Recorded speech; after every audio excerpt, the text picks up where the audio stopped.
Look, did you? What a good way to start. Chad, you ready? Yep.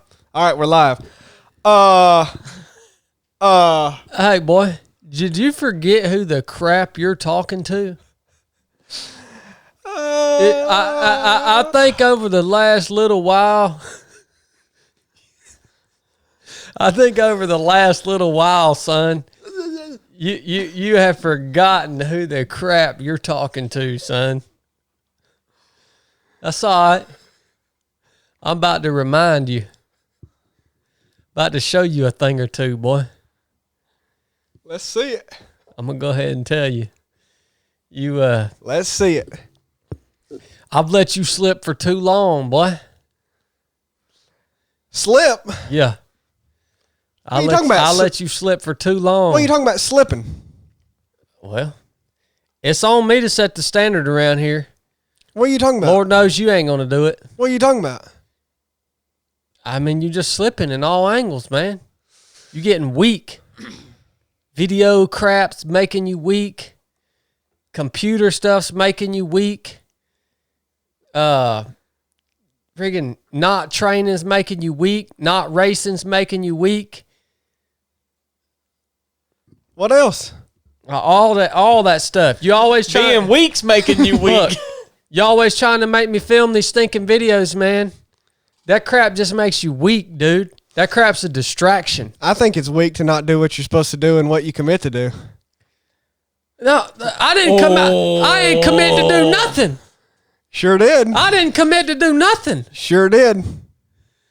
Look, y'all have both gotten way out of whack with what all this is all about. YouTube.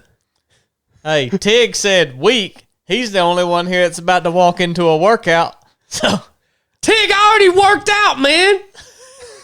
Tig already PT'd this morning, man. I'm going to talk to y'all about training here in just a minute. That'll be good. Yeah, because you know what? Most of y'all are all stuck in the same mindset that Blake and Chili are stuck in, that your little 1 hour a week PT is going to do anything for you. That's my mindset. Most of y'all are stuck in that mindset. Yeah. While we're talking about training, before we kick this podcast off, I haven't picked the team for the Rite of Passage, the ROP course in June yet. So there's still some time. If you want to put your application in, send the application. If you don't know how to send an application, if you want to train at the Rite of Passage June 9 through 11, I'll make it real easy for you. Because we take all comers, even smooth brains. So I'll make it real easy for y'all.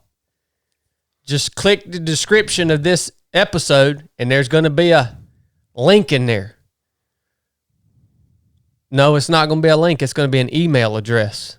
Because there ain't no link. Because everybody's like, what is this Rite of Passage course? I tried to find it on your website.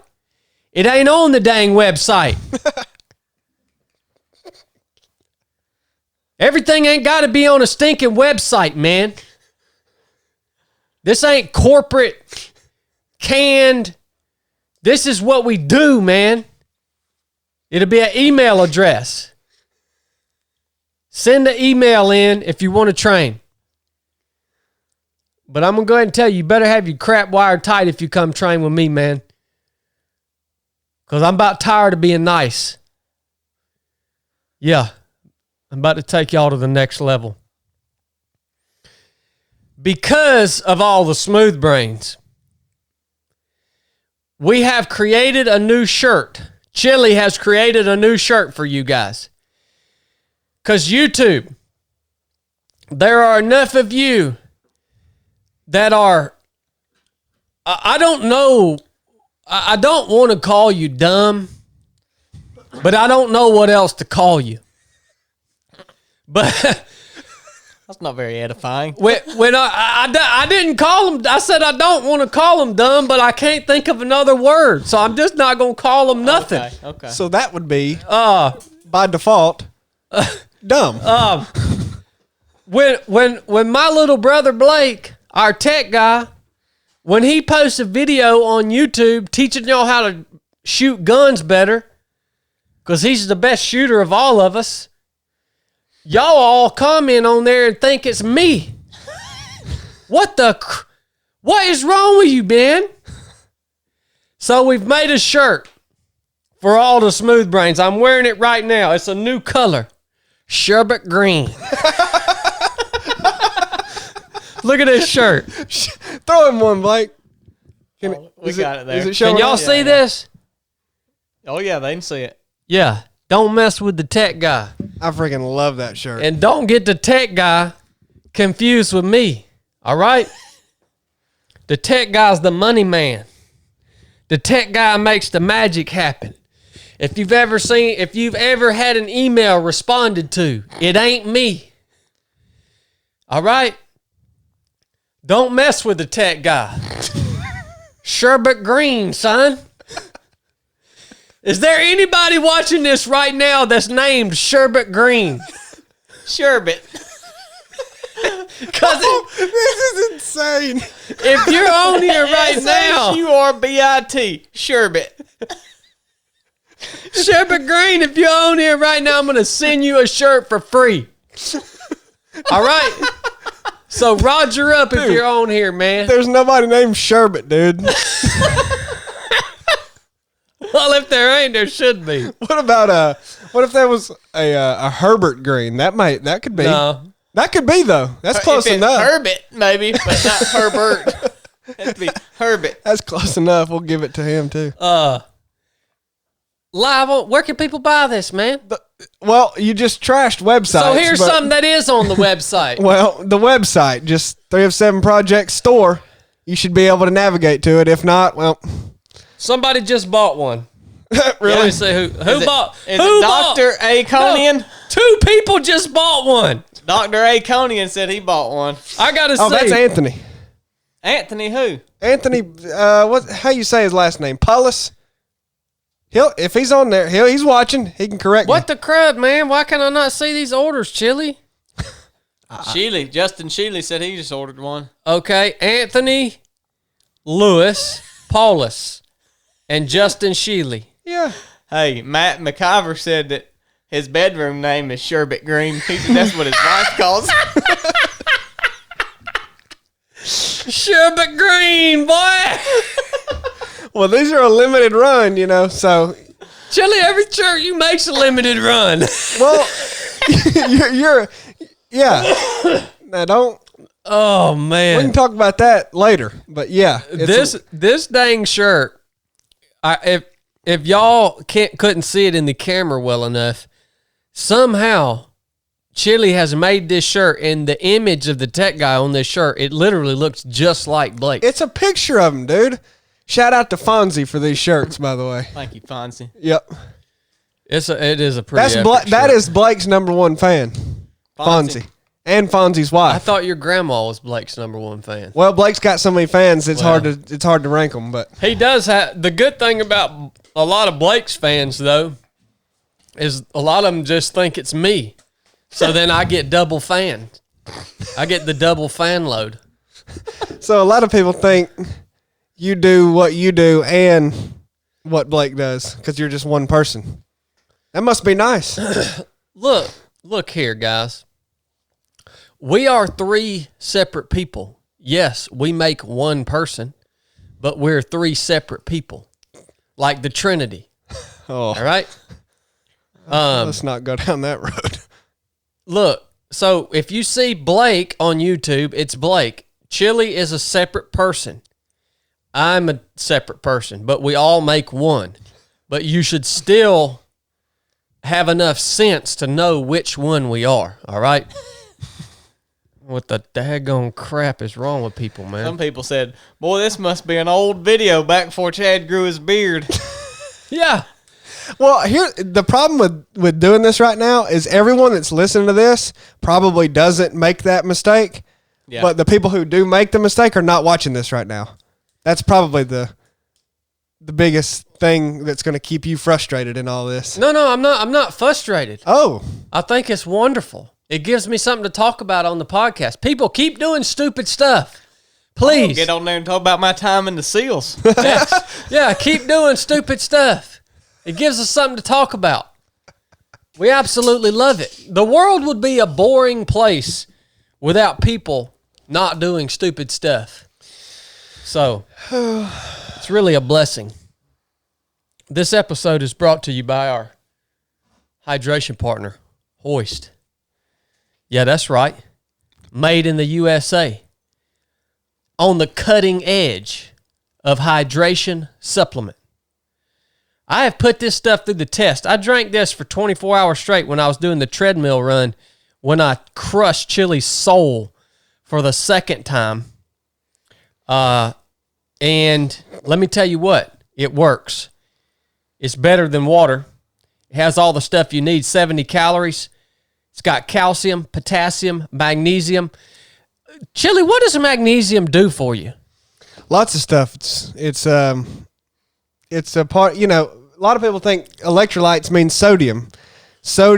Well, this has sodium in it too. Right. Well, you need milligrams. you need sodium, but you don't just need sodium. You need potassium, calcium, magnesium, all that. It helps for every cell in your body to function properly. They're all very important. Okay. So HOIST has got it all. And yes, it is outstanding. Tastes good. Works really well. And they're awesome people behind the brand, behind the product. Okay? Go get you some darn HOIST. Go get you some. Right now. Go to drinkhoist.com. They got a really easy website. They do have something that's on a website. Why'd you get mad at websites? These don't mess with the tech guy shirts are just flying off the shelves, man. Well, thank you guys. I told you we're about to really get a gauge on how many fans Blake has. Yep, y'all don't let me down. You hadn't let me down yet. The sticker club, pulling right on through. Yeah, you won the dang sticker club contest. Yep. That wasn't even a contest until you made it one and you won. Yep. Chad, that was kind of... You destroyed Chad on that. Oh, yeah. He went on Instagram whining and complaining, begging for people to get the sticker, and they still didn't. Well... That's pretty sorry. That kind of... There's some details about that, About what, the sticker club? Yeah. Yeah, the only detail they need to know is you lost. Well, yeah, that's because you had like 2 people go on and order like 100 stickers of you. Hey, it's quality, not quantity. Winning's winning, man. I mean, I'll teach you how to win in that arena one day. Well, we may have a specialized Chad shirt coming soon. I don't know. Yeah. We'll see. Or maybe a specialized sticker at least. Yeah. Hey. So, I'll talk to you guys a little bit about training. Hey, YouTube. Hey. What's up, YouTube? What's up, YouTube? Do any of you guys train? We know Tig trains. Mm-hmm. Let me know in the comments. Does any of y'all train or what? Okay? I'm going to talk to you a little bit about training right now. Well, I know, you got good stuff to say. That Kyle Chiraboga trains because every podcast live, he messages and asks if we're going to be at the CrossFit on Saturday. He wants to come train with us. So I know he trains. Okay. We ain't going to be there this weekend, Kyle. We're not there at CrossFit much on Saturdays, but... Justin Shealy said he trains on the spin bike right now. Spin bike, Justin? What the crap, man? You're a mountain biker. Oh, here we go. This guy, Chase Slider, he only cold plunges, so he trains. Recovery activity. Yeah, there's lots of folks on here training. Okay, good. All right, I'm going to talk to you a little bit about training. Well, the fact of the matter is, around here at 307 Project, I'm about the only one that really trains anymore. And so I've been training right much here lately. Last week, had about 75 miles worth of running, about 20 miles worth of hiking, hundreds if not thousands of reps in the gym, foam roll, did a little recovery stuff. And man, it feels good to be training again. But for the last year or so, I've just been doing these little 1 hour a day workouts, and these guys, Chili, they think that's enough. It ain't enough for where I'm going. It ain't enough for where I'm going, Chili. All right? Why are you putting words in mine and Blake's mouth? So, I've got me a young man that I have hired out to help train me, because here's the thing. You are always, if you're training yourself, you're always going to bias to the things that you are best at. So it's really hard when you're training to do everything that you need to do in order to reach your maximum potential, because our minds are weak and we're going to bias toward the things that we're good at, even if it's subconsciously. All right? So I got my man Hamza. I'm training with him twice a week. I'm doing all my running and stuff on my own, except for Wednesdays when Chili runs with me. Well, runs behind me. But I got my man Hamza, and here's what's cool about this cat, man. That's what it looked like last week. What? You didn't beat me on a run last week? Okay. Oh, yeah, the 4 mile time run, yeah. That don't count. Oh. Here's what I like about Documented. Here's what I like about my man Hamza. This cat, man, I trained with him Sunday, and he busted me up Sunday, son. I'm talking about he busted me up. All right? That's at the end of a hard week of running. Well, I hit him up and I say, hey, man, let's train Tuesday and Thursday, because I wanted a day in between him busting me up on Sunday before I went back and saw him again. Yeah, that'd probably be smart. Because that joker breaks me off, man. And he said, well, that ain't going to work. Let's train Monday and Tuesday. And I said, Hamza, I got to run 20 miles on Monday, man. He don't give a crap. That joker don't care that I got to run 20. He don't. This is the thing. This is what. Keep in mind, this guy is a world-class CrossFit Games athlete. His life is training. I mean, when he's getting ready for the games, he's training 8 hours a day minimum. And so when I come to him and I tell him, okay, I want to go, and I'm gonna do my best to win this event that I have coming up, this race. Well, he takes that literally, and then automatically his expectation is, okay, you want to be the best, so I'm just going to assume that you're going to commit all day to your training, like I do, like Hamza, like he does. And so when I tell him I got to run 20 miles on Monday, he's like, Roger that. Why you telling me? Yeah, I'll see you. I'll see you when at our scheduled time, right? And I'll tell you another thing about this guy's training philosophy that I like.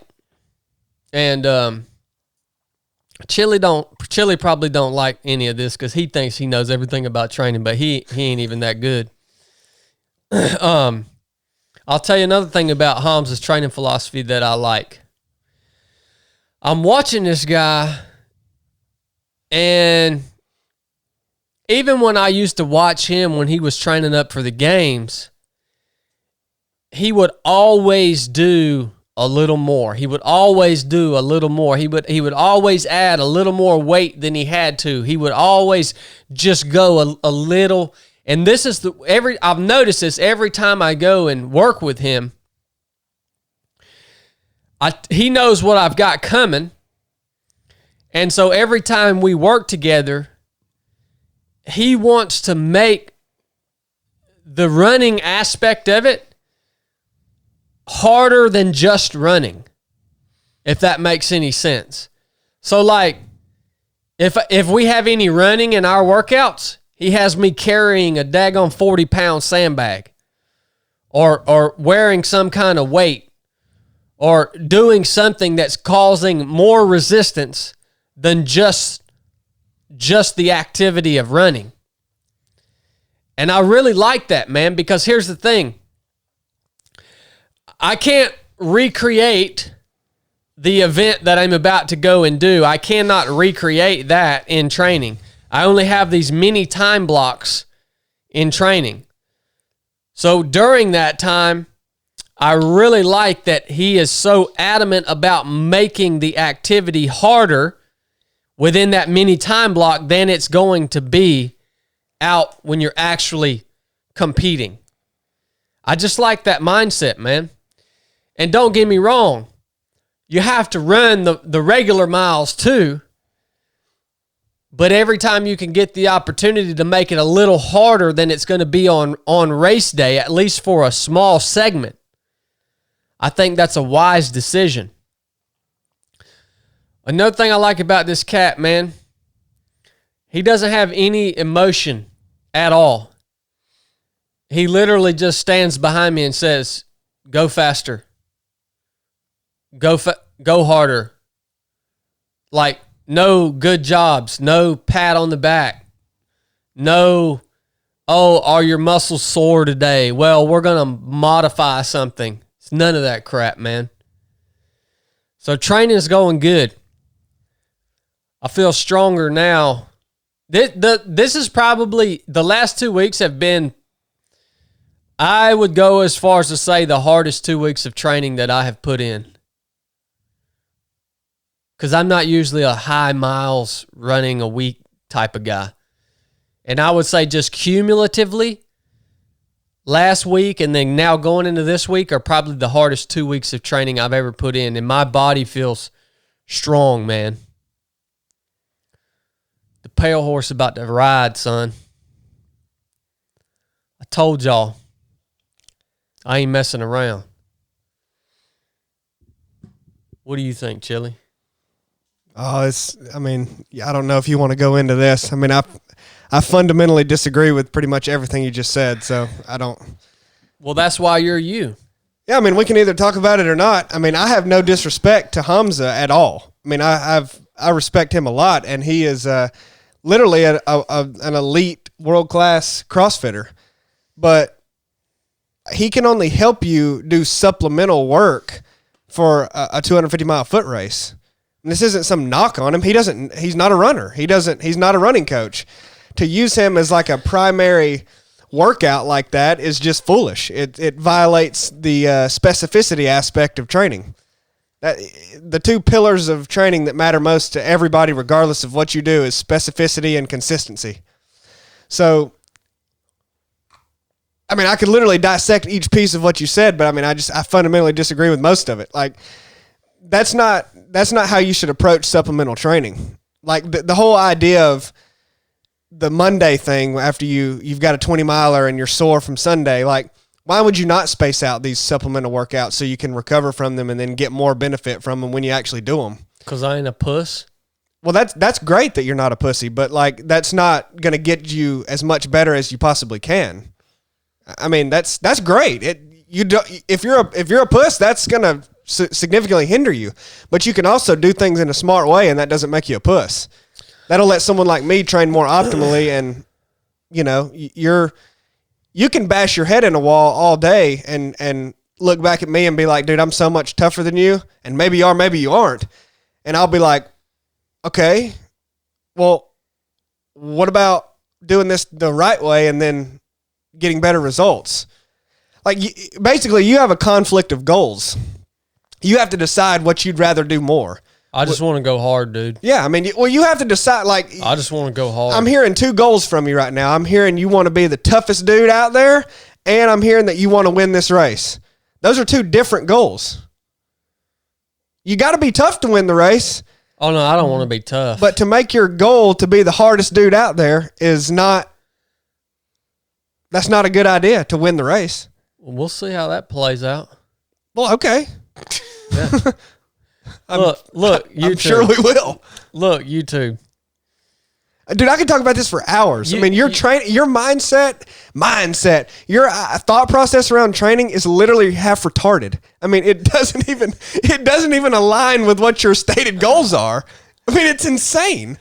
Yeah, a lot of people don't understand it. A lot of people don't understand. It's just because you're not ready to hear that yet. Yeah, a lot of people don't understand how it works. Yeah. And then when they see me do what I do, they're like, how did that just happen? Well, I've never said that before. so maybe I will this time. So I want you guys, Chili is obviously entitled to his opinions. By the way, I don't think I know everything about training. But I want you guys what you said. That are listening to take into consideration who the winner is sitting at this round table. Take that into consideration. Put that in your training pipe and smoke it, boy. Because somebody has crushed this joker on multiple occasions. So put that in your training pipe and smoke it. Look, y'all don't even understand what is happening here, man. Y'all read all the books you want. You look at all the science you want. You look at all this. I'm not referencing books. I'm going to tell y'all, man. I'll reference one book. For bodily exercise profits a little, but godliness profits for all things. Yeah. That's why Blake doesn't train. That's why I don't train. I just do that 1 hour a day. I profit a little. Yeah, by the way, you made some mention to 1 hour a day. Yeah, who thinks 1 hour a day is good for what? I mean, what you're trying to do, dude, you need to train harder. By the way, you think you're training hard now, and you're not. Well, when you think you're training hardest, that's a big mistake. Well, look, you're not training hard as you think you are right now. You need to rewire what you think is hard, what the definition of hard is. You need to train a lot harder. You only got an 8-week window. You need to train freaking hard. But more than that, you need to train smart. And you definitely ain't training smart. No, there's no such thing as training smart. That's what a brilliant guy says. Yeah, there's no such thing as training smart. That's someone who it's the reps, man. Who's got a tailored plan, ready to go, well thought out. Yeah, that's what he says. It's the reps. Look, again, I'll make the statement. Keep doing your glute bridges, see how fast you can run. Y'all have seen me crush Chili's soul many times. So he'll make a strong argument. The old bull shows you the results. Well, I mean, if you want to... Nuff said. I mean, if you want to say that, how much did either one of us... I mean, if you're talking about how training philosophies play out in the end, neither one of... I mean, my training philosophy for the treadmill race was to not train. So, obviously, that wasn't a good idea. I mean, I didn't ever get on the treadmill. If you want to look at other races we've done, you can look at that. You can see how that played out. Well, we were 1-for-1, but I'm the reigning champ right now. So really, your opinions don't matter at all. Well, I don't think my opinions matter either. I mean, even your philosophies, they don't matter at all because they're not proven philosophies. You have to be the reigning champ to actually have a meaningful Well, what would your philosophy be from the treadmill race? You didn't train for that either, not specifically. I don't even really have to train. Well, and I'll still beat everyone. Well, I don't either to beat you. I beat you all the time, just on a whim, random. Chili, there's all kinds of videos of it. Not when it matters, man. When does it matter? I gotta let you win sometimes on camera. When does it matter? That's a meekness thing, man. You know when it matters is when you decide that it matters. That's when it matters. It's totally up to your discretion. So everybody watching this, you make up your own dang mind who you want to listen to. All this specificity, smart, doing all this stuff. Or do you just want to go hard, man, and just crush everybody? Because that's what it takes. All right? That's what it takes. You got that? Chill. That's literally illogical. I mean... That's licit, ain't it? Doesn't even make sense. That's real illicit. And whoever, I want to give y'all one more tip, and then Blake's going to talk to us some about scripture here. A lot of you guys, and including me, you think you have all these nagging problems in life, right? There's all kinds of crap nagging at you, man. All these, what many would call first world problems. You got all this mess nagging at you, right? You got to do this and that and wash dishes and go to the DMV and pay your taxes and all this superfluous bull crap. Let me tell you what you can do to minimize the significance of all of your little first world problems.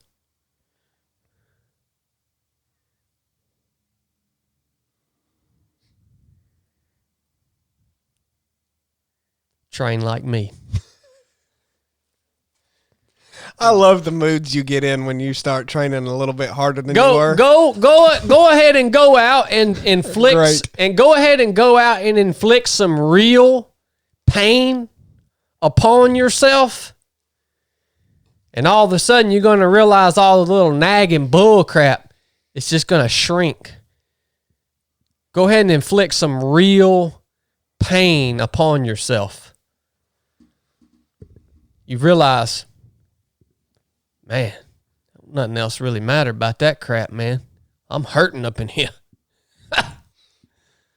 Tip of the week. You know, it really throws you off. Tip of the week. No kidding. It throws your training off to actually have a race you're about to do.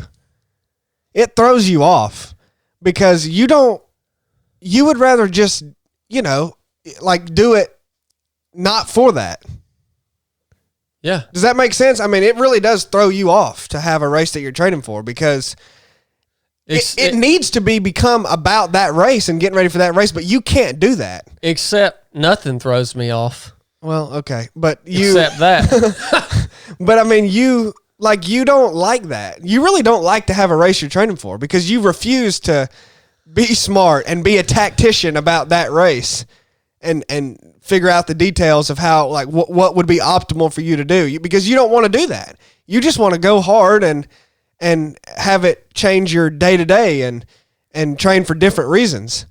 It really does throw you. It's very interesting. You don't operate well with a specific goal like that.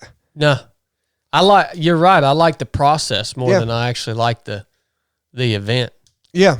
I like everything leading up to it. So you should just do the process and not even race. I'd run myself into the ground, son. Oh, I thought you couldn't do that. Oh, I can't. Oh. Yeah. He would, but he can't. I would. Thanks for reminding me of that. Hypothetically. Appreciate you reminding me of that. Well, yeah, it didn't make any sense. Yeah. Run yourself in the ground. You can't do that. Not on 70 miles a week. So. Well, this has just all been fake talk up to this point, hasn't it? Dude, it's all a load of crap. Eventually, every lost soul out there will realize that. But Oh, God. There's your tip of the week. Chili, before we go ahead and expound on scripture, should the people be worried about all these banks shutting down? no, Okay. we'll save that for another time. Okay. You don't want to pacify their mind at I have all? no interest in talking about that, but actually, yeah, you should be real worried. Everyone get fired up, get in a frenzy and freak out. Freak out. Start freaking out. Start prepping? Yeah, start prepping. You need to move all your money. Wherever it's at, just move it. I don't care where it's at. Just whatever it is in, move it to something else. Yep. And then do that in a couple more weeks. Would you hold on to it if they wanted to move it to you? If they wanted to move it to me, I'd be glad to keep it, and then I'll move it somewhere else. Yeah. Chili's money management. You can certainly move it to me. That's perfectly fine.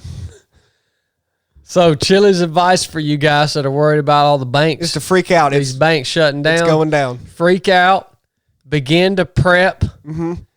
Get your freeze-dried meal stocked up. To be honest with you, what you should do is your money's not safe in a bank, so instead you need to take all the money that you have and invest it into assets like boxed food.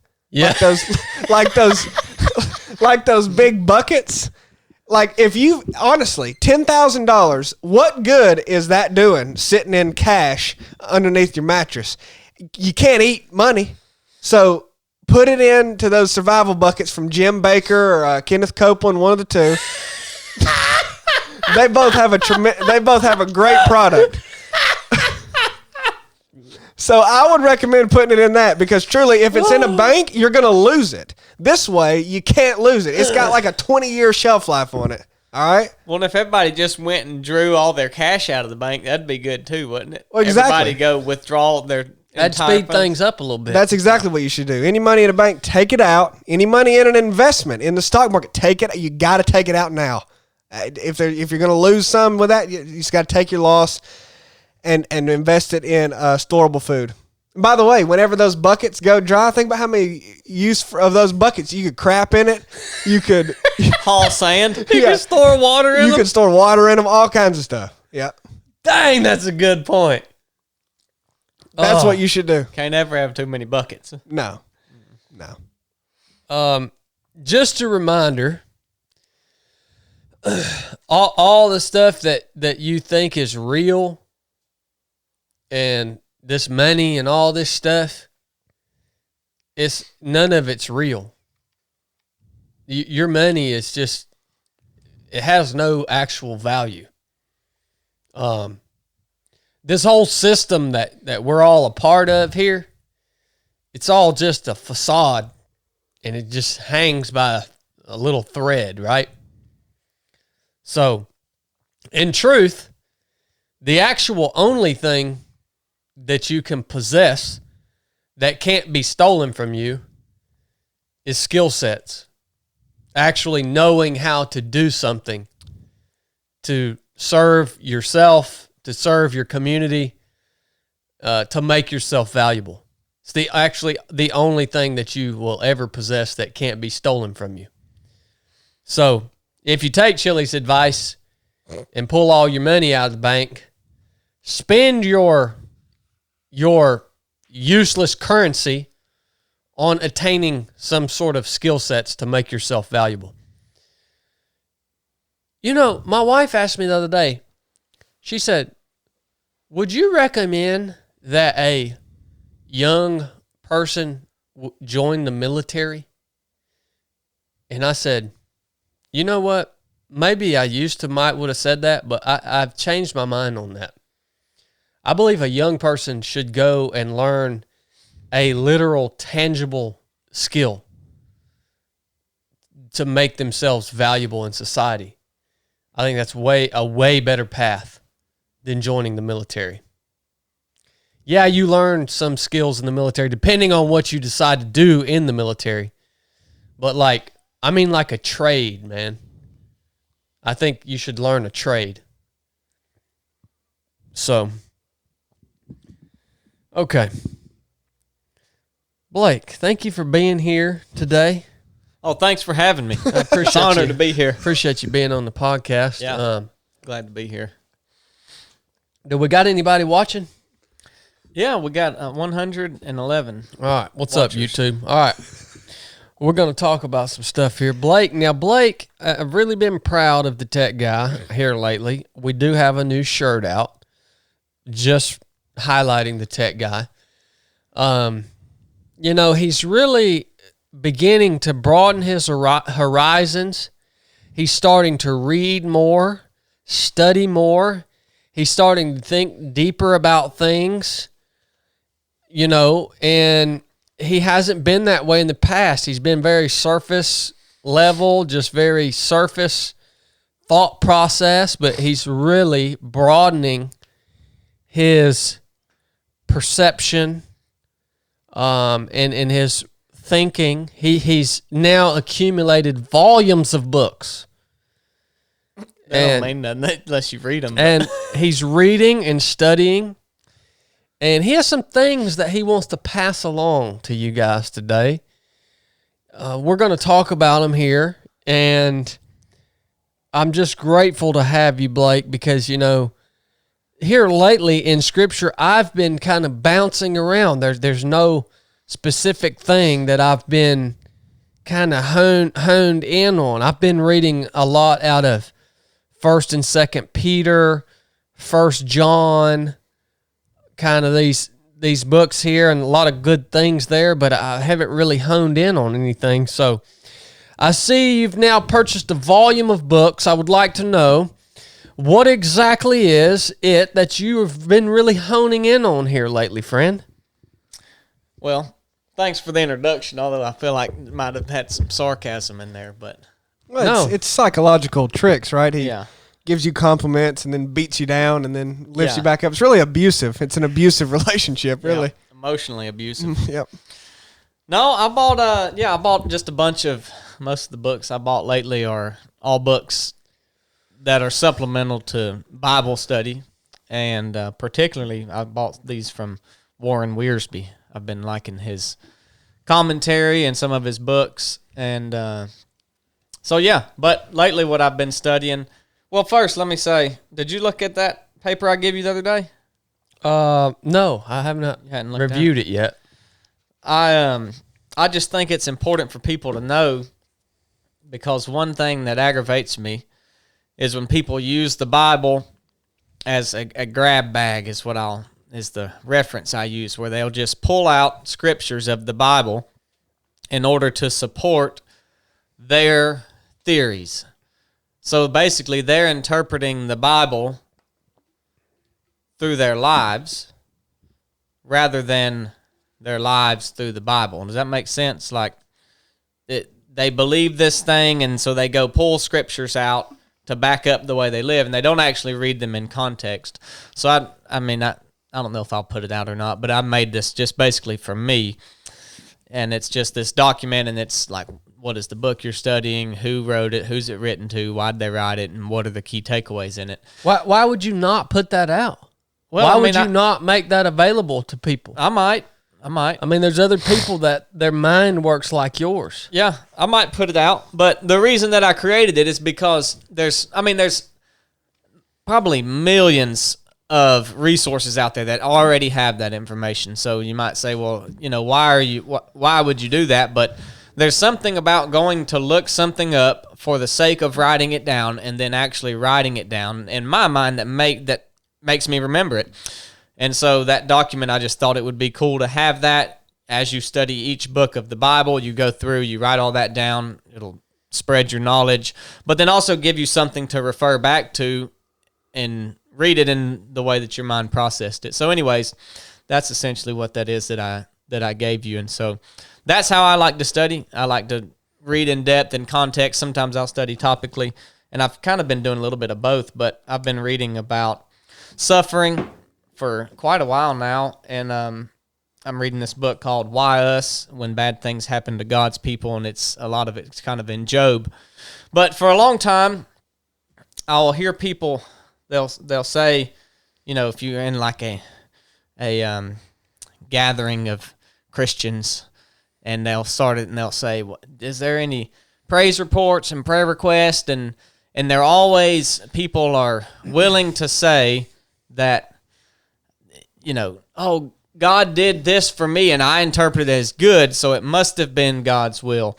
And these things that I perceive as bad that happened to me, I don't perceive that to be God's will, and I need prayer to get out of that situation. I don't want to be in this suffering. And it's just like back and forth with it. And I was reading this book, and some scriptures in Job really put to words what I was thinking. And the specific verses are in Job chapter 1, 21, and then chapter 2, verse 10. But 121, it says... I got it right here. Okay, read it. I'll start in verse 20. Then Job arose and rent his mantle and shaved his head and fell down upon the ground and worshipped and said, naked I came out of my mother's womb, and naked shall I return thither. And the Lord gave, and the Lord hath taken away. Blessed be the name of the Lord. Yeah, so here, this is immediately following all of Job's servants coming to tell him what has happened. Now, all of his cattle has been either stolen or killed, and all of his family, all of his kids, also they died. It says a windstorm came, blew the house on them, killed them. And so Job is, obviously, as you can imagine, he probably received all this news within a matter of maybe an hour, because while one servant's speaking, the other comes. While that servant's speaking, the other comes. So it's back to back to back, and he's obviously distraught. And so it says he shaved his head, fell to the ground, and worshipped. He also rent his mantle. Yeah. And in the New King James, it says that he tore his robe and shaved his head. But the part that really stood out was that how he responded. You know, he did those things, but he said, the Lord gave and the Lord has taken away. And then if you move forward into chapter 2, verse 10, his wife begins to... I have it here. Yeah, read it. But you might back up and read like in 9, starting 9. 9, then said his wife unto him. So his wife didn't die. No, She's what he's got left. Yep. Then said his wife unto him, dost thou still retain thine integrity? Curse God and die. Boy, that's some rough advice. And he said unto her, thou speakest as one of the foolish women speaketh. What? Shall we receive good at the hand of God, and shall we not receive evil? In all this, did not Job sin with his lips? So we see in that first scripture we shared how Job said, the Lord gives and the Lord takes away. Then his wife basically comes against him, the lady that's the person that's closest to him, and says, are you holding to your integrity? Why don't you just curse God and die? Look at all this stuff that's happening to you. And he basically says, how can we receive these good things from God, but then the bad things that happen, we're not gonna say that's from God. We're not gonna receive that. Other verses say, shall we accept good from God and not trouble? And that just put into words well what I thought of how people think that the situations they go through and perceive as not good, and they're not, usually those are things that are not comfortable. They make us feel bad or hurt or things like that. But we say those aren't from God because they're not pleasurable. And it's easier said when you're not in that situation, but I would like to think that if I was, and I will be one day, in that situation, when I have been before, and when I am, even in a significant time, I would like to think that I would say, this is your will, Lord. Here I am, your servant. This is your will, and I have to believe that this is from you. You allowed this to happen, and I'll take what I can from it. And what I want people to get is that you can't interpret this scripture by your life that you live. So the things that happen to you, you can't you can't form an opinion and then look to scripture and back it up. You have to read the word and then live according to the word, not live your life and back it up with scripture. Does that make sense to y'all? Yeah. Am I saying that right? I mean, it makes sense in my mind. Yeah, I mean, this brings me, reading this brings me to a very interesting conversation that, you know, maybe it'll give Chili a chance to talk. But I like what you're saying, Blake, and I think that we see here in Job, the book that I'm reading right now by R.C. Sproul, Surprised by Suffering. R.C. describes suffering and death as a vocation that God calls us to. It's a job that we all have to go and partake in, and I think we see this suffering in Job's life as a vocation that he's been called to endure, right? Mm-hmm. the interesting part of the conversation is I hear so many Christians say every time something bad's happening, they always say, Satan's attacking me. Mm-hmm. It's Satan. It's Satan. It's Satan. Yeah. And what makes it interesting is God, the creator of the universe, is completely sovereign. He's in literal control of everything. Mm-hmm. Satan really can't do anything without the God, the creator of the universe, allowing it to happen. He's sovereign, right? Yeah. We see that here in the book of Job.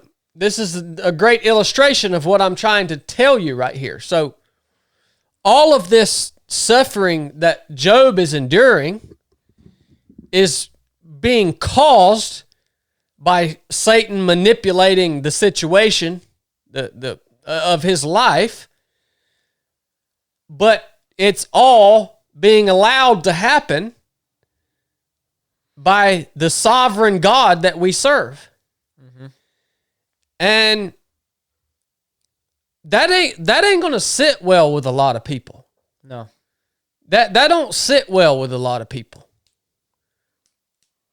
They can't wrap their why? Why would God allow that to happen?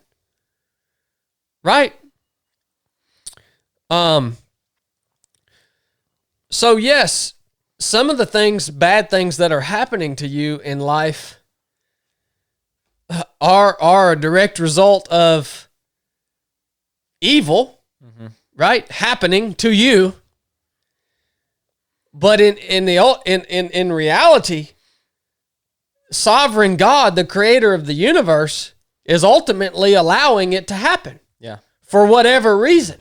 Yeah. And I think that's what the book of Job answers, is not why do we suffer, it doesn't answer to me why do we suffer, maybe in a sense, but I think the big question it answers is God worth suffering for? I mean, that's the big question, because Job is suffering for God, just like you said, it's ultimately for God's glory. That's why he's doing it, because Satan is challenging him, saying, I bet you old Job will turn on you because you've given him all these things and protected him. No wonder he's serving you. Let me take those away and see if he serves you. And he does, and Job shows, yes, God is worth suffering for. And I think that's the question, to me, at least it sticks out to me, that's being answered. So when you're going through whatever you're going through, you can take heart and know that God is worth suffering for, regardless of the reason, regardless of how it came about or what's causing it. None of that really even matters. You know, we see Job has all these questions for God in there. He's asking all these questions, and when he hears his voice, he doesn't even ask any of the questions. He hears his voice, and he's overwhelmed with God, and he says, hey, none of that even matters, because I now see how powerful you are. So he gets almost like a revelation from God, a renewing of his understanding of God's power, and he no longer cares about why he's suffering or why the things are happening to him. So, and God never tells him. No, Job never knows. That is interesting about this book, is when Job finally does question sovereign God, why is this happening? God's response is not, well, this is why it's happening. Mm-hmm. God's response is to remind Job that he is sovereign. Yep. That he is almighty. Yep. That he's powerful above all. And that's all he just reminds him of that. And that's all we need. We all want this explanation. Think back to any time you've ever suffered and you want to know why, right? Why is this happening to me? Why me? Why? But all you need to know is that God's sovereign, and none of the other stuff matters. If you can trust that, it doesn't matter why you're suffering. And we see that in Job. we lost a family member one time, a tragic loss, and I'll never forget. A few years afterwards, we were having a conversation, and I don't want to be too specific here, but we were having a conversation around this family member that we lost, and I made the comment that, well, yes, we should mourn.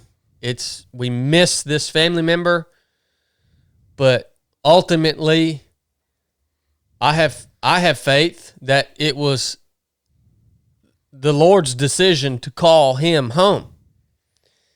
And I received a vehement rebuttal to my statement that it was the Lord's decision to call that person home. And the rebuttal was, no, the Lord didn't call that person home. Satan stole that person. Satan took that person. And I think that's the advice that a lot of pastors give to people who lose loved ones. Mm-hmm. That wasn't part of God's plan. Satan stole that person. Yeah. It's bullcrap, man. If you're a son or daughter of Christ, you've been bought and paid for. Even Scripture says, I remember you quoting it a long time ago, even Jesus said, nobody's going to take nobody from me. Yeah. Ain't nothing going to take nobody from me. Satan is not stealing people off this face of this earth, sons and daughters of Christ, because he has the power to do that. It's ultimately in the hands of God the Father. Mm-hmm. And whether you understand his reasons or not, but I think it's a wrong way of thinking and a wrong way of speaking and a wrong way of believing to think that Satan has enough power to intervene and change the course of a sovereign God's plan for his son or daughter's life. Mm-hmm. And you might want to believe that because you don't understand the plan. But that ain't what's happening. Yeah, and it saves the pastor a lot of explaining, because people would say, well, how is God a good God if he took my son that I loved? How is it? And then the pastor can say, well, it wasn't him, that was Satan. And they say, oh, okay, yeah, I get that. Yeah. And it saves a lot of explaining. But what you got to say, Chili? Yeah, go ahead, Chili. Well, no, go ahead. I'm still. Well, one of the other things that this conversation brought me to, when we think of, when we look at Job or we look at suffering in our own lives, I couldn't help but reflect upon the book of Hebrews in chapter 12.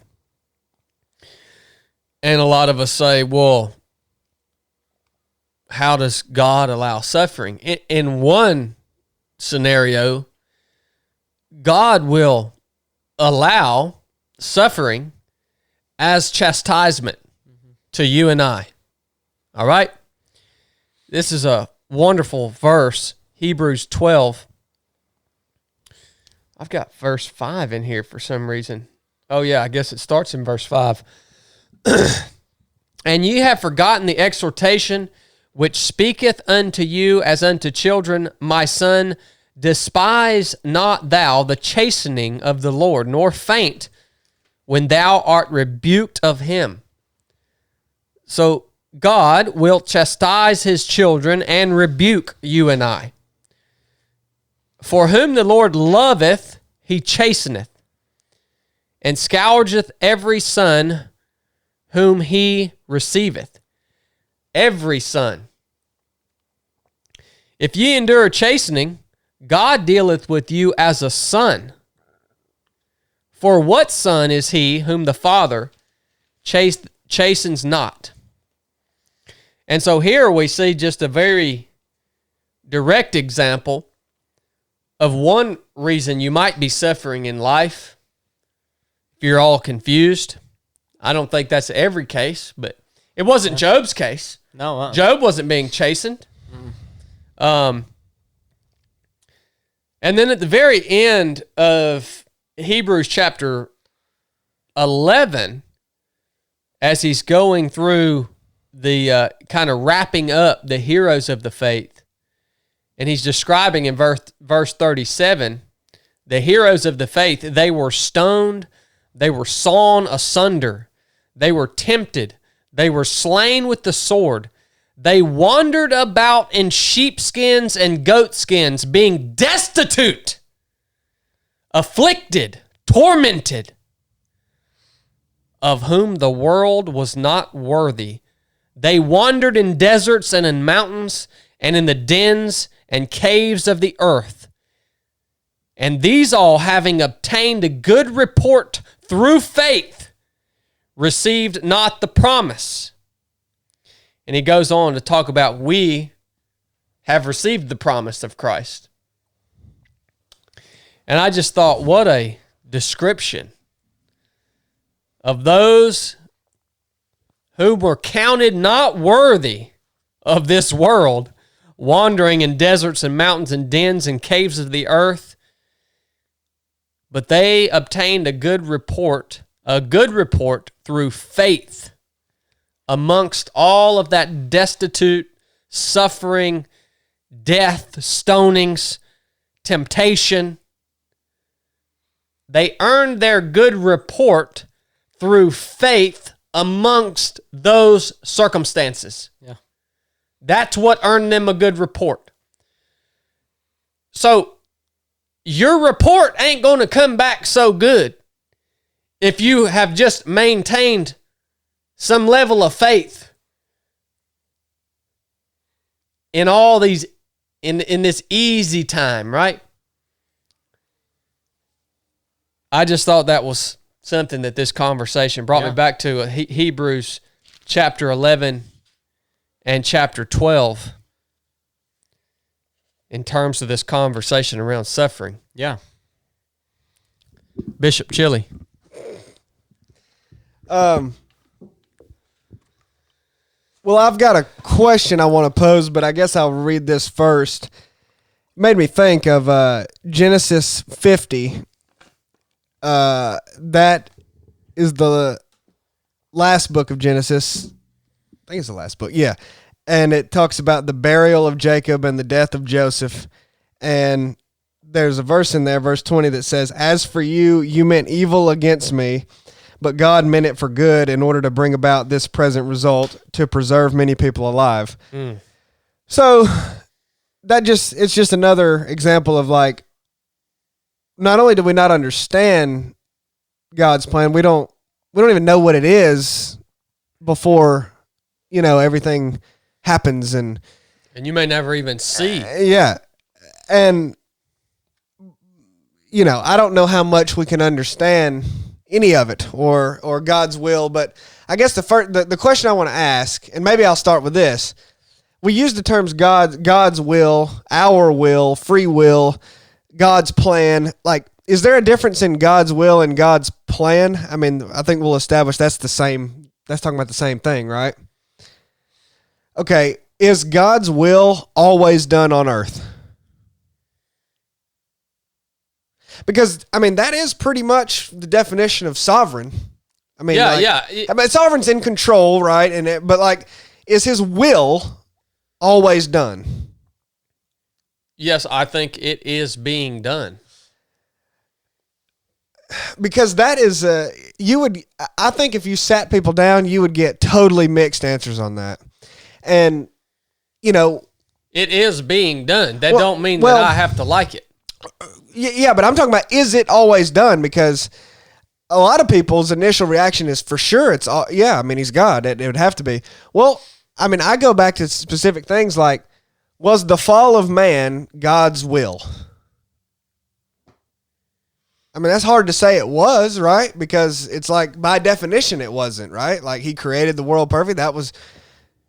There was some level of intention for it to stay that way, right?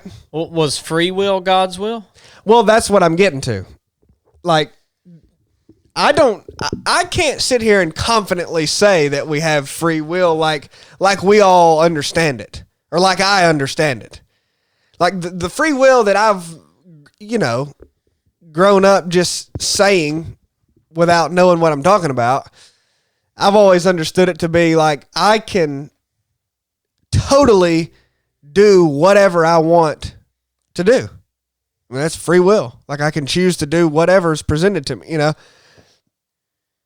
But as I've talked about before, is I don't know. I definitely don't think that's a correct understanding of it. And I don't know how much free will we actually have.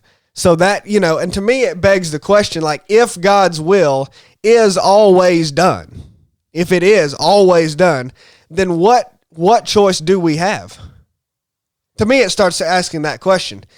Because if it was God's will for the fall of man to happen, then they couldn't have not done it. And if you are put in a situation where you could not, like there was no way for you to not do something, then how are you culpable? Mm-hmm. Right?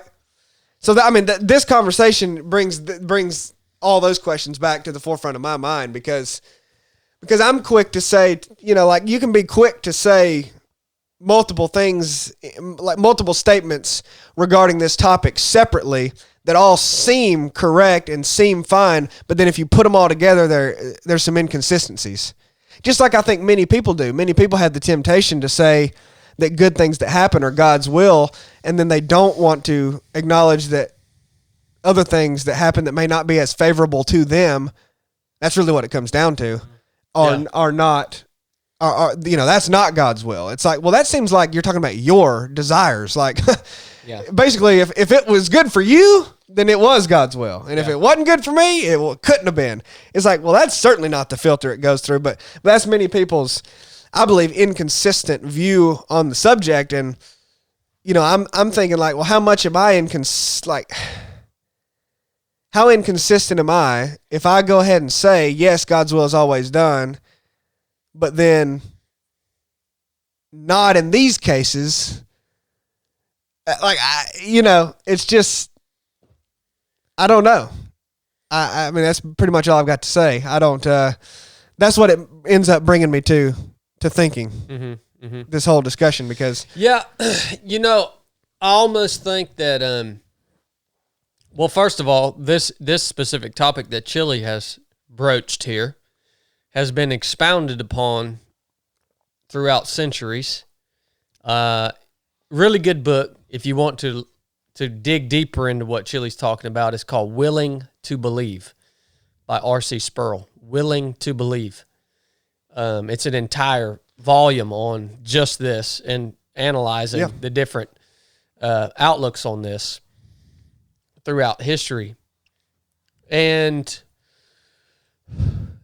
here's where my mind immediately goes of what I can be sure of right now is that the fact that things are continuing,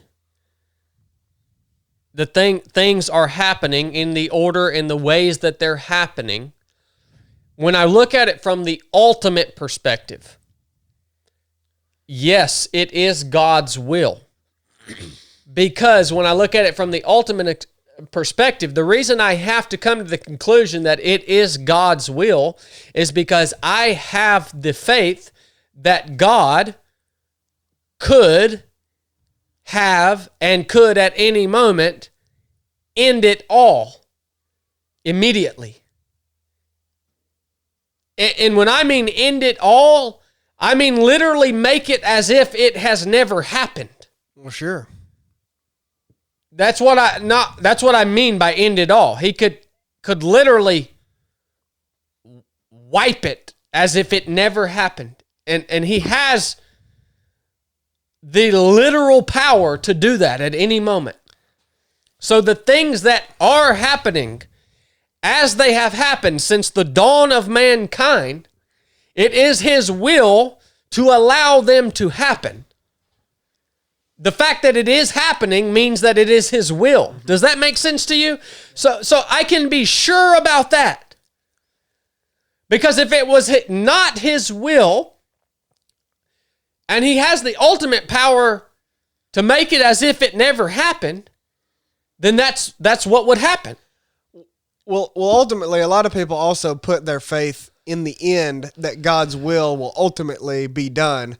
And I don't know how you could put complete faith in that if you thought that all along the way there were times where it wasn't being done. Exactly. His will, for that to be the case, it has to be his will for it to be done literally every millisecond that passes. Like if you had faith that God's will is going to be done in the end, but all along there's things that are messing it up, well, then he's not in, I mean, to me that seems like, he's not in as much control as you think he is, and you shouldn't be so confident that it's going to work out good because it seems to be messing up a lot along the way if all this stuff is not actually his will.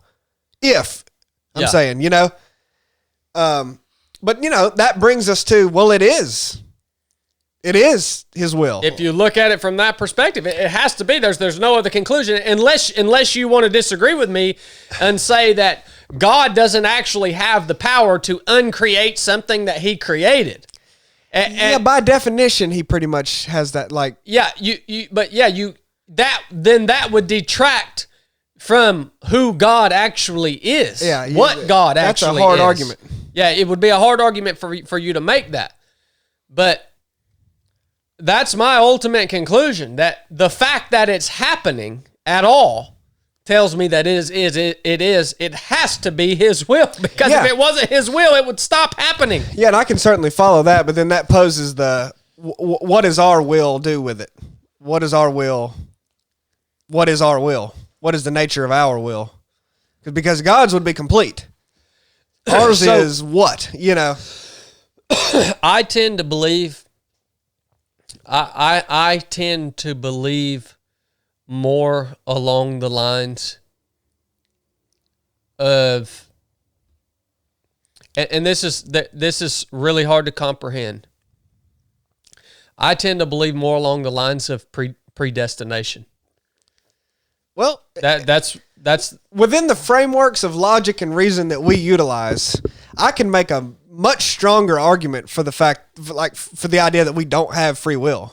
Yeah, I really can. I mean, it's stronger than the opposite. Mm-hmm. I mean, it really is. Well, where is free will? And I mean, I've never studied it particularly in the Bible, but is free will laid out in the Bible, like scripture about? Yeah. And it's even talked about in Romans. And if you look at Romans 8 and really, Paul somehow understood this very well. Because Paul can talk about that right alongside predestination. Right. That's what I was getting at. Like, I don't. Yeah, I mean, basically, to me, when people talk about free will, it's like, remember, Paul was caught up into the third heaven. He's seen some stuff me and you ain't seen. You almost don't have to talk about free will or even mention it, because we all assume that it exists. I mean, it literally is like a function of, we would almost go crazy if we didn't all operate as if we had it. Now, this may not make sense to people, but, and not that I'm saying anything above anybody's understanding, I'm just saying, like, I don't fully understand it, but basically, free will is a function of reality. Like,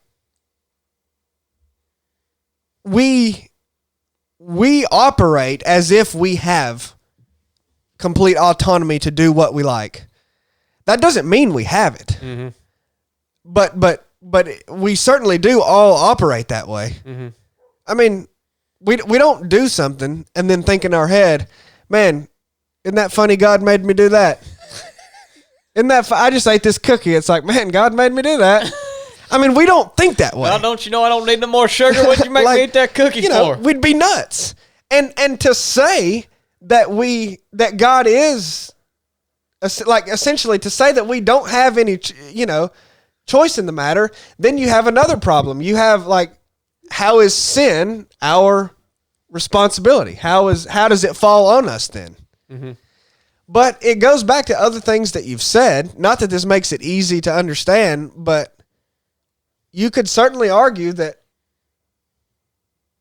that's just the way it is. And not everything works out for everybody in the same way. But the traditional argument for free will is that, well, it has to be the case that we live under conditions of free will because God doesn't want slaves. God doesn't want robots. You know, he wants people to actually choose him and love him and serve him. And how could God send someone to hell that he made reject him? That's the traditional argument. But I don't know. I'm just saying. Yeah, I've heard another line on this topic that really made me think one time. I forget where I read it, but it was, does foreknowledge imply predestination? Right. Well, that's the question. Yeah. So that's a hard one to wrap your mind around. Yeah, that's where Molinism comes in. The idea that God has middle knowledge. Like, basically, it's a way of describing something that we can't describe because it's God, but saying that he essentially has that ability because he's God, and we can't fully understand how he has that ability because there's a huge limit to what we can understand. But so yeah, the only thing that I can be sure, the only thing that I'm sure about is that 30,000 foot view that I just went over a second ago. The fact that it's happening tells me that it is God's will, just by principle of the fact that it is happening, meaning all of this.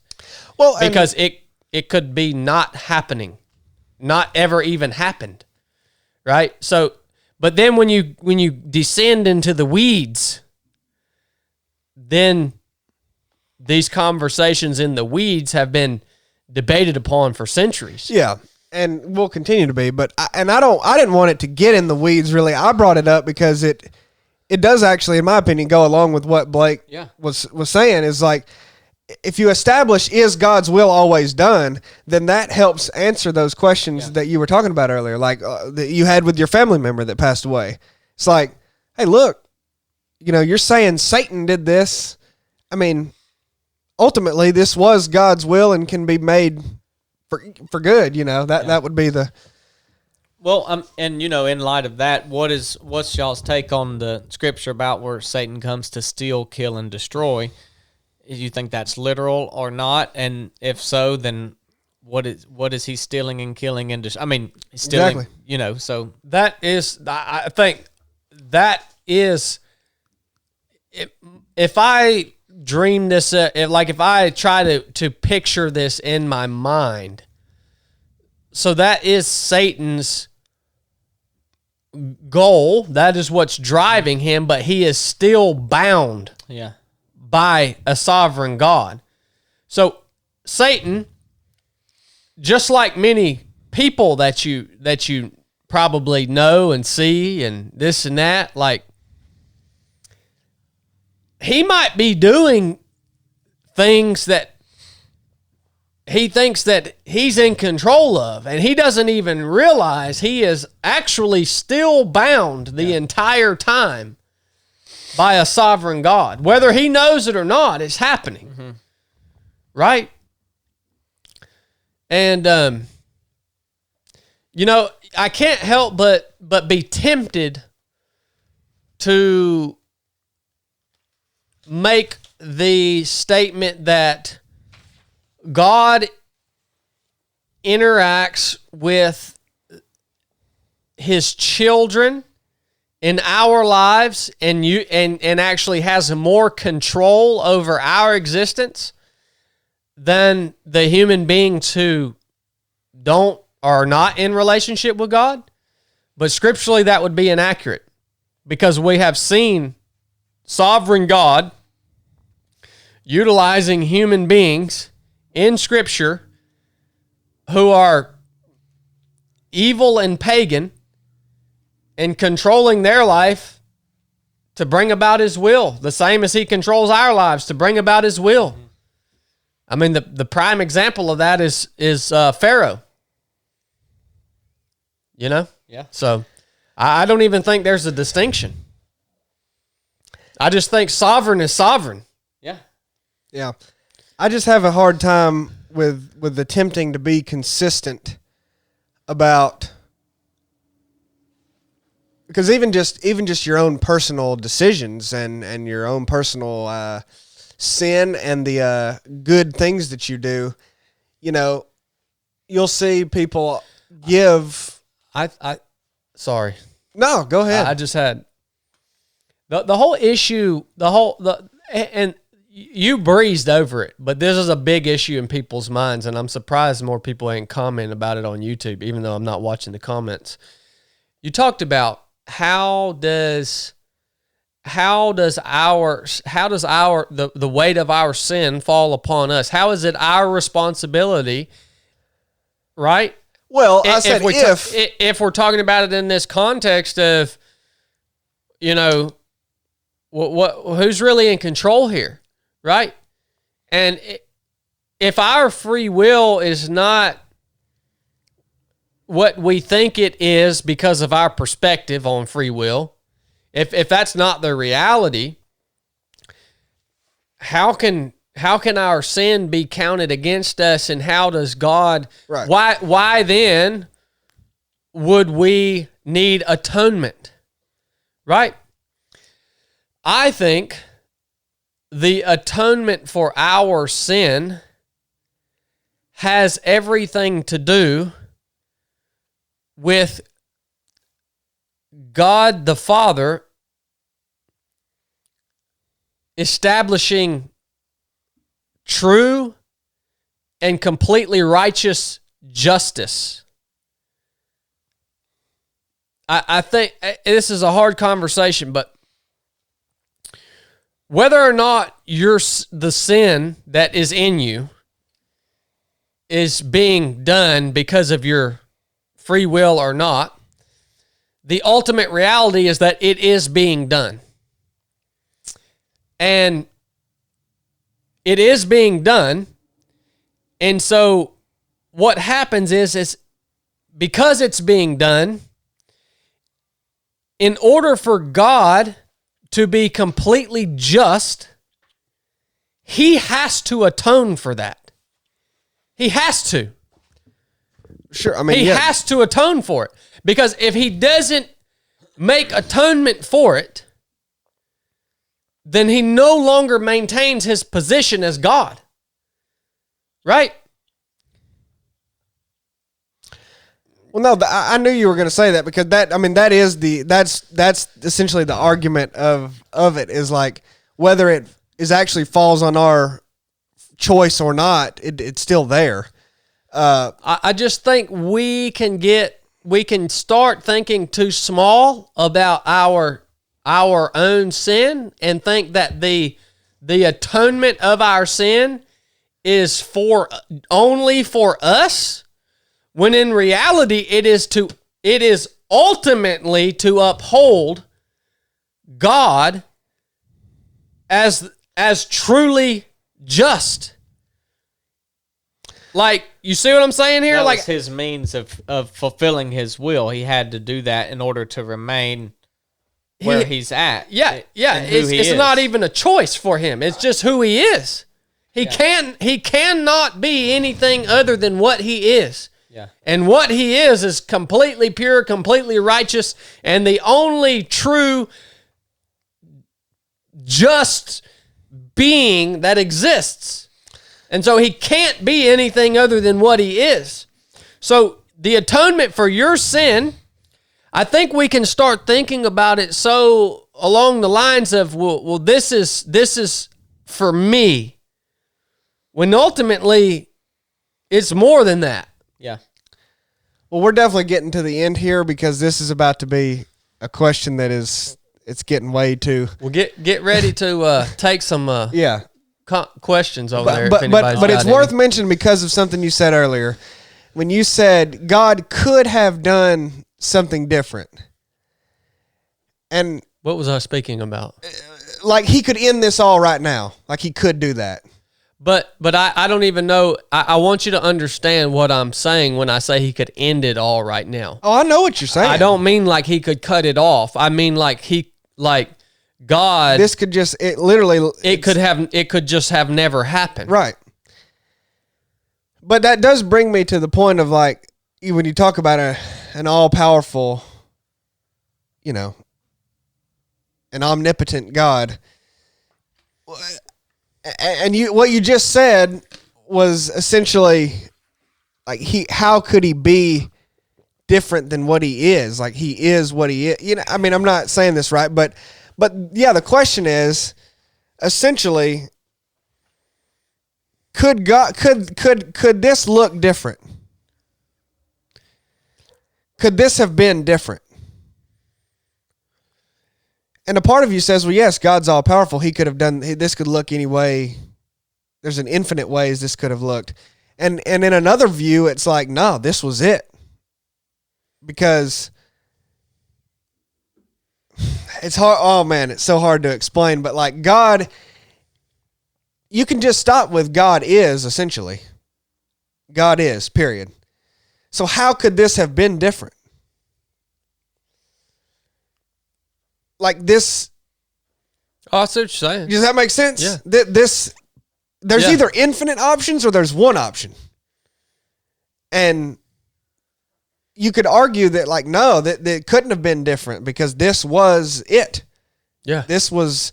Which I think reflects the actual nature of God. That this was it. Yeah, which is very interesting because I was almost going to say earlier that the reason that that's hard in regarding your sin is God could essentially have set different preconditions.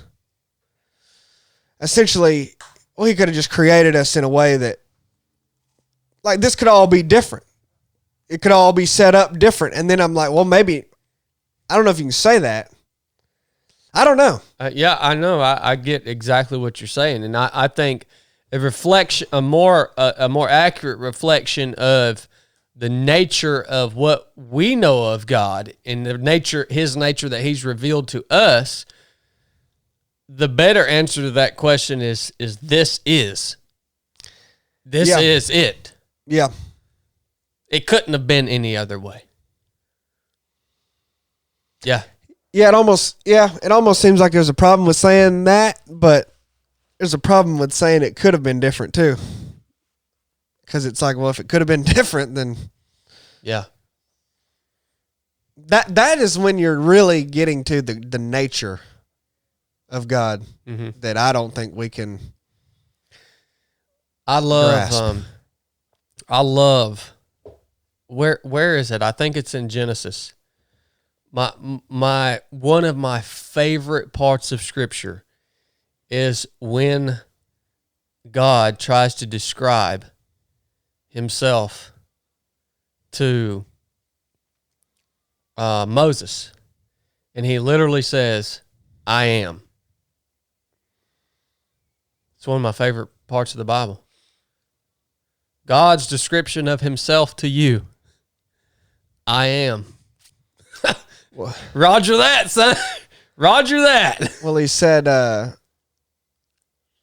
word that Jews thought you'd be killed if you said, right?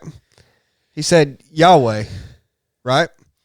And they literally, that was literally the belief that if you uttered that word, which just because they had that belief, it literally makes it odd to even say it, but that you would be smited, essentially, like they would not say it. Yeah. I mean, it was that serious. And that essentially means I am, and that's what they, that whenever they're writing down what was conveyed with that, they just write that word, that phrase. It's interesting. I am so glad that I serve a God that literally is so far out of the confines of my human mind that when asked, "Who are you?" all he could say is, "I am." That's nice. I like that. I like that.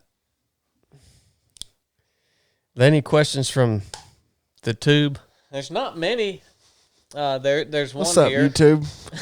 I'll tell you what, YouTube, if y'all don't start interacting more on these daggone conversations, we're just going to quit doing these live streams. Well, there's a All lot right. of comments. They're just not questions. Because I'm going to get fed up with y'all if y'all don't want to interact with us.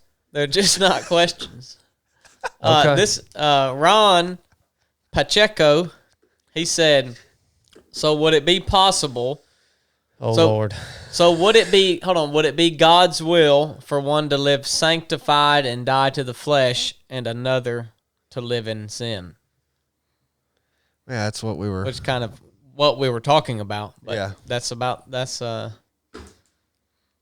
only question other than how tall are you? How tall am I? They 6'2". just said you. 6'2". It grew an 6'2". inch. 197 pounds. Is Chili related to you? Here's another one. Boy, 6'2", 197. That's a hoss. Yeah. Did Chili change his socks this week? What age it is? Look, What age hey, it is? Look, You know, look, so- YouTube. It's the end of the age. After all the stuff that we've just been talking about, that's the best questions y'all can come up with. Y'all got this. Look, whoever's asking those questions, y'all need to assess yourself. Where are you at in life? We after the conversation that we just had, if you're asking if Chili changed his socks, you need to stop just a minute, put this thing on mute, and think about where you're at in life. All right? I'm going to leave you with that. They started kind of coming in as y'all talk. well, that hit him. That hit him just right. Oh, yeah, that Some hit me. people are saying this guy here, This will be very divided. bearded I would say. red double alt. Hey, guy. He said, "Man, please don't stop. I love these live streams. My questions are based on, does this stuff even matter? Having these streams help me keep on the path." So that's encouraging. He's saying, "Don't stop. Here's my questions." We also, when he said, "Does it matter?" Is that a legitimate question about do these conversations, like, are we going to ever come to a conclusion? Is that what he's asking? Maybe. No, probably not. Yeah, we have these conversations because it's fun. Yeah, We have these conversations because these conversations are the conversations in life that are worth having. We have these conversations because these conversations make you think deeper about the nature of God, the creator of the universe. We don't have these conversations to draw any hard lines. Actually, most of these types of conversations will only lead you to more questions, which is outstanding. That's why we have these. You want to know what matters? What matters is that you know that Jesus Christ is God in flesh, that he lived a perfect life, that he died as an atonement for your sins, that he went to the grave, that he descended into hell and bore the punishment that you deserved, then that he rose again on the third day and gave us all who believe in him victory over the punishment that we all deserve, which is death and hell. That's what matters. He cleared up his question. He said, "No, I mean as in, is God real? Is the Lord real? As struggles in believing, these conversations help. These conversations absolutely matter." Well, I'm gonna tell you sounds what. like he's struggling and he's encouraging, yeah. saying, I got you. I'm going to tell you what. If there is no God, absolutely nothing matters. Well, yeah. I you can't even like the whole. I was reading about this last night in Surprised by Suffering. If there is no God, I mean, down to the very foundational level, nothing matters. your moral compass, what you do, literally there can be no meaning. So, if somebody was to ask me, well, do you believe in God? I would first say, yes. I've come to the logical conclusion that this is easy. This universe and this whole thing has been designed. Yeah. Okay? That's easy. Do you believe in the God of the Bible? Well, I would say, what else? What else? If I don't believe, I might as well just go jump off a bridge. What else do I have? I don't have any. I have to believe this. I'm screwed if I don't. We all are. Think about that. I got two more I'll read. That guy's over it. One is, no, they're good questions. Tech guy's doing really good. This was his podcast. I know he is doing good. Robert Olson asked, this is an interesting question. If we did not have free will, would we need Jesus? Essentially, kind of going back to the robot. Yes, thing, right? yes. I just said yes. You would need Jesus even if you didn't have free will because it upholds God's position as God, totally just, totally righteous. Yeah, I don't think free will or not would nullify that because we're still sinning. Yeah, I mean, there's still I don't. That's what I was trying to get at to you guys. You think that the atonement for your sin is just for you and so that you can go and join God in heaven after you die. It's bigger than that.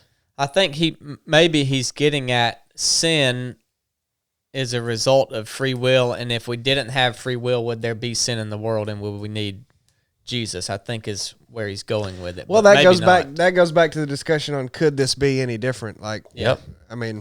So that's that, and then the last one is this guy's asking for your take on his situation. Basically, Houston Skywatch. He says, "My question is dark but honest. Lost a brother not long ago to suicide. Most around me claim that was God's will, as you guys just mentioned. How do I stand on that?" So it kind of goes back to the story you were sharing, but I guess he's asking for more perspective on this as it pertains to either his actual brother or brother in some way that died to suicide. What's this feller's name? Houston Skywatch. Houston. First of all, man, I hate to hear that. I could only imagine. This whole world is this life, man, is something else. It is something else. The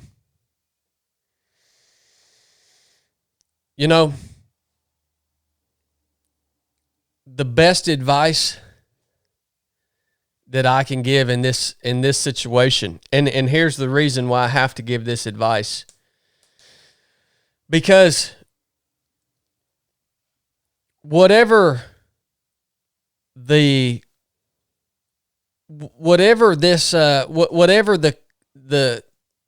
need to hear, whatever the truth is about what you're facing, I don't have it. But I have 100% confidence that there is one who has it. There is one who has the answer for everything you're going through, everything I'm going through, everything that comes against us in this life. There is one who has the answer. It may not be the answer you expect. It may not be the answer you want. It may be the answer that you want. It may be the answer that you thought you needed. It may be something totally out there that you didn't even realize. Just like the answer God gave to Job when Job asked why. That ain't the answer Job wanted. but it was what he needed. There is one who will help you with this. The Bible calls the name the Holy Spirit of Christ. If you will seek the Holy Spirit and pour your heart out to Christ and seek Him in prayer, in humility, with a humble and contrite spirit, He will provide you with exactly what you need moving forward. I'm 100% confident in that. But I don't have the answer for that, because I'm weak, fallible. I can give you opinions, but what you need is not an opinion. What you need is the truth. And there is only one source of truth. He is truth.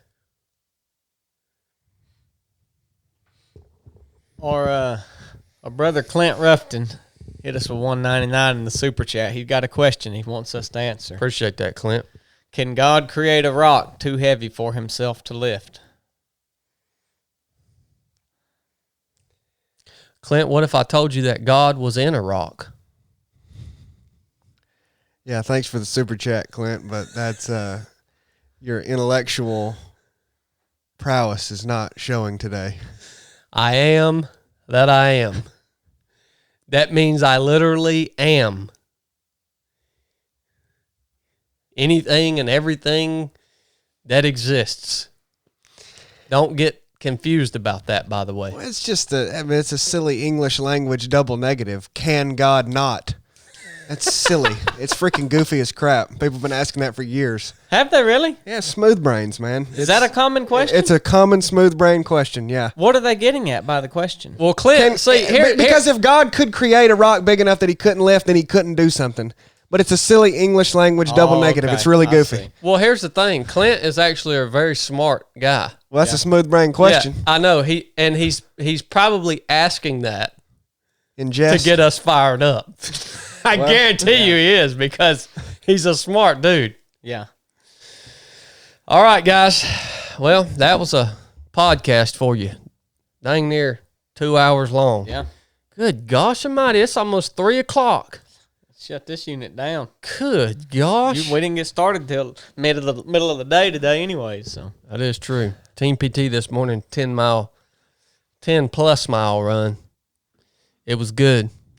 I'm gonna keep training. I bet you. These guys ain't. Nuff said.